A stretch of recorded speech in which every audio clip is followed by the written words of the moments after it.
존경하는 도민 여러분, 그리고 언론 여러분, 충남이 오랜 체증이 내려가는 듯한 반가운 소식을 보고드리겠습니다. 10년 넘게 황량에 서 있었던 구 중부 농축산물류센터가 새로운 가능성으로 거듭나게 되었습니다. 물류센터 공간의 잠재력을 제거하고 지역의 활력을 불어넣을 수 있는 활용 방안이 드디어 도출되었습니다. 이제 본격적인 실행만을 앞둔 실행 방안을 도민 여러분과 공유하여 더 큰 추진 동력을 얻고 힘차게 나아가도록 하겠습니다. 존경하는 도민 여러분, 지난 1999년 물류센터는 농축산식품의 유통혁신과 종합지원을 위해 건립되었습니다. 하지만 취지와 다르게 원활하지 못한 경영으로 2003년 498억 원의 적자를 기록하고 2010년 문을 닫아야만 했습니다. 이후 충남 물류센터의 정상화를 위해 끊임없는 자구책을 마련했습니다. 2012년부터 7회에 걸쳐 공개 매각을 추진하였고 2015년에는 국고보조금 228억 원을 전액 반환했습니다. 이후 2016년 더욱 적극적으로 두유 재산을 결정하고 충남개발공사와 위탁관리 계약을 체결했습니다. 복합문화시설, 첨단산업시설, 청년 스타트업센터, 취약계층 주거시설, 문화예술의 창작 공간 등 다각적인 활용 방안도 지속적으로 검토했습니다. 2020년에는 행정안전부의 지역 거점별 소통협력 공간 사업을 유치하여 사회혁신센터를 구성하기도 했습니다. 이렇게 충남은 지난 10여 년 동안 고군분투했습니다. 그러나 여전히 구중부 농축산물류센터는 충남의 아픈 손가락으로 남아있었습니다. 이는 기존 공간구조에 얽매여 더 멀리, 더 크게, 더 획기적으로 생각하지 못했기 때문입니다. 지금까지 활용하는 다소 임시 방편적이고 공간 할애가 떨어지는 측면이 다분히 존재했습니다. 기존 틀에 억지로 껴맞춘 면이 적지 않게 있는 것입니다. 애물단지에서 보물단지로 탈바꿈하기 위해서는 과감한 결단이 필요했습니다. 7만 2천 제곱미터의 대지가 가진 거대한 잠재력을 활용하기 위해서는 새로운 시각과 원대한 비전이 요구되었습니다.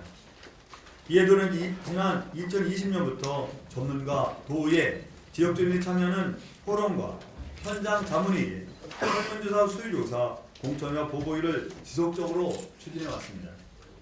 또한 전남조지를 설치하여 학술연구 용역도 병행하여 실질적인 활용방안 수립에 박차를 가했습니다. 그 최종 결과물이 바로 오늘 제가 도민 여러분께 보고드릴 구중부 농축산 물류센터 활용 방안입니다. 구중부 농축산 물류센터 활용 방안은 기본 방향, 공간 구성, 개발 방식, 교대 효과로 구성되어 있습니다. 첫째, 기본 방향은 수익성과 공익성을 균형 있게 확보하는 것입니다. 그동안 센터 활용화의 가장 큰 걸림돌은 막대한 조성 사업비 및 유지 관리비 등 경제성 한계에 노출이었습니다. 지방재정 여건상 도예산의 지속적 투입은 어려웠습니다. 공공성에 기반하되 수익성을 담보하는 것이 관건이었습니다. 보는 균형 있는 수익성과 공공성의 해법을 시설 복합화와 민간 투자를 통해 발생하는 수익 환원 체계에서 찾았습니다. 주거시설 개발 수익을 공공시설 건립에 활용하여 재정 지출을 최소화하고 공공성은 극대화하는 것입니다. 공동주택과 상업편의시설을 구성하여 안정적인 수익성을 확보하고 이를 통해 충남을 더 행복한 주택과 문화, 예술, 스포츠시설 등 공공성을 강화하는 것이 도의 보관입니다. 이는 물류센터 활용방안 심층 분석과 주민 공청을 통한 지역 및 의견 수렴, 건축 도시계획 분야 전문가 자문과 건설업계 의견 등 심도 있게 검토된 계획이기도 합니다. 구체적으로 아파트 문화체육시설 등 각 시설의 건축 비용은 약 6,823억 원, 더 행복한 주택 등 공공시설의 연간 운영 비용은 약 62억 원으로 30년 기준 총 비용은 8,689억 원이 소요될 예정입니다. 하지만 이는 수익성으로 계획된 일반 아파트 분양 수익과 로컬푸드 판매장 및 상업 편의시설 등의 매각 수익으로 모두 대체할 수 있어 충청남도의 재정지원 규모는 적정한 수준으로 분석되었습니다. 충남이 이 기본방을 견지하여 공공성과 수익성의 양립된 목표를 동시에 달성하도록 하겠습니다.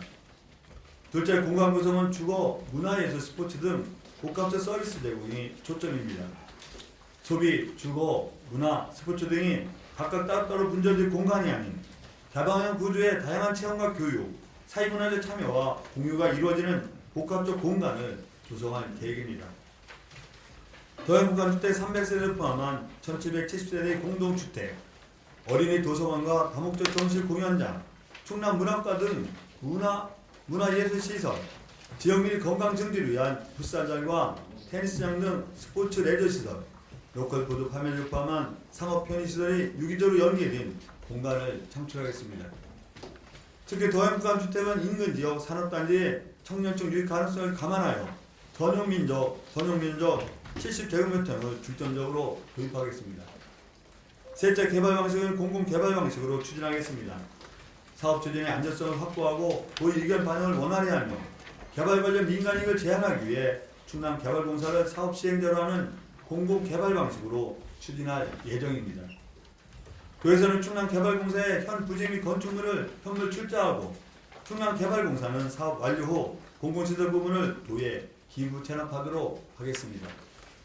문화예술시설과 스포츠시설 등의 운영 방법은 향후 직영 또는 민간주택 운영의 장단점을 면밀히 검토하여 확정하겠습니다. 넷째, 기대효과입니다. 본후 활용만 추진 시 9,685명의 고용 창출 효과, 8,703억 원의 생산 유발 효과, 4,603억 원의 부가가치 유발 효과가 나타날 것으로 추정하고 있습니다. 특히 도형부가 주택 등 도민 혜택 산출 결과 향후 30년간 779억 원의 고객가치 창출이 가능할 것으로 예측되고 있습니다. 존경하는 도민 여러분, 이상이 그 중부농축산물류센터 활용 방안입니다. 20년 이상 묵은 이 수건 사업이 순조롭게 해결되도록 돈을 활용하는 실행에 전심 전력을 다할 것입니다. 금년 12월까지 충남개발공사로의 현물 출자와 소유권 이전 절차를 완료하여 2024년까지 충남개발공사를 사업 시행자로 하는 도시관리 계획 및 실시계획 수립 절차를 차질 없이 추진하겠습니다. 이를 기반으로 2020년까지 기본 및 실수도에 마치고 모든 시설을 준공토록 하겠습니다. 존경하는 도민 여러분, 지금 구중부 농축산물류센터는 천안시 성범에서 납작하게 엎드려 있습니다. 하지만 오랫동안 눌려 있었던 만큼 더 높게 미래로 기억할 것입니다. 조감도의 이미지처럼 천안과 충남을 대표하는 공간이자 도민의 삶의 질을 높이는 공간으로 변화할 것입니다. 오랜 시간이 지체된 만큼 충남도는 변화의 속도를 내겠습니다. 도민의 기대와 요구에 부응하여 실적인 변화를 이뤄내겠습니다. 도민 여러분께서도 큰 관심과 성원으로 사업 추진에 힘을 더해 주시기를 바랍니다. 감사합니다.